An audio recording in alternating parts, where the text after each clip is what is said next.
Have you ever coughed and instinctively brought your hand or elbow to your mouth? It feels like second nature, right? But have you ever wondered why we do this? This simple act of politeness has a surprisingly fascinating history that stretches back centuries. Long before we even knew what germs were, let us take a journey back in time to uncover how covering your mouth when you cough became a cornerstone of modern etiquette. Our story begins in an era where the causes of illness were a complete mystery. In medieval Europe, a sudden cough or sneeze was often seen as a bad omen. People believed that a forceful sneeze could accidentally expel the soul from the body.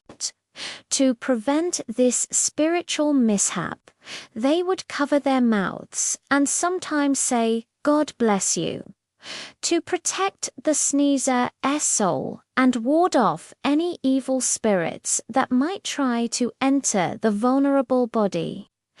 It was less about hygiene and more about superstition and spiritual well-being. As we move into the Renaissance and the Age of Enlightenment, the focus started to shift from the soul to society. This was the era of elaborate courtly manners. Books on etiquette became incredibly popular, dictating everything from how to bow to how to hold a fork.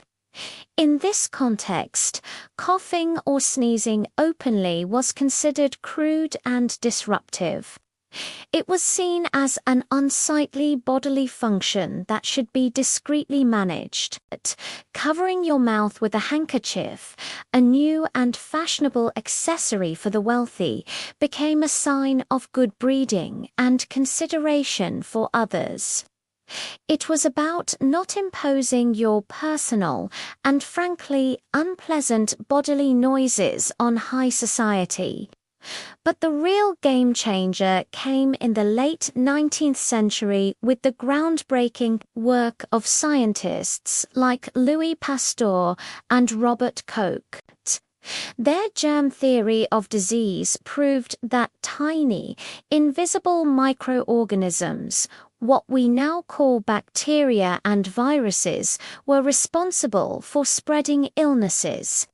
Suddenly, a cough wasn't just a noise or a spiritual event. It was a biological weapon, launching thousands of microscopic invaders into the air. This scientific revelation completely transformed public health. Doctors and public health officials launched massive campaigns to educate the public. Posters with slogans like "coughs and sneezes spread diseases" became common.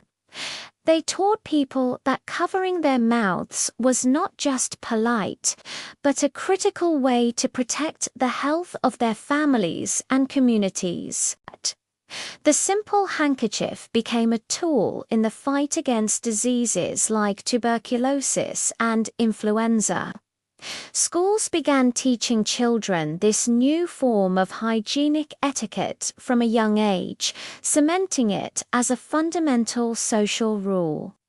This new understanding led to debates that might sound familiar today. For instance, what's the best way to cover your mouth? For a long time, using your hand was the go-to method.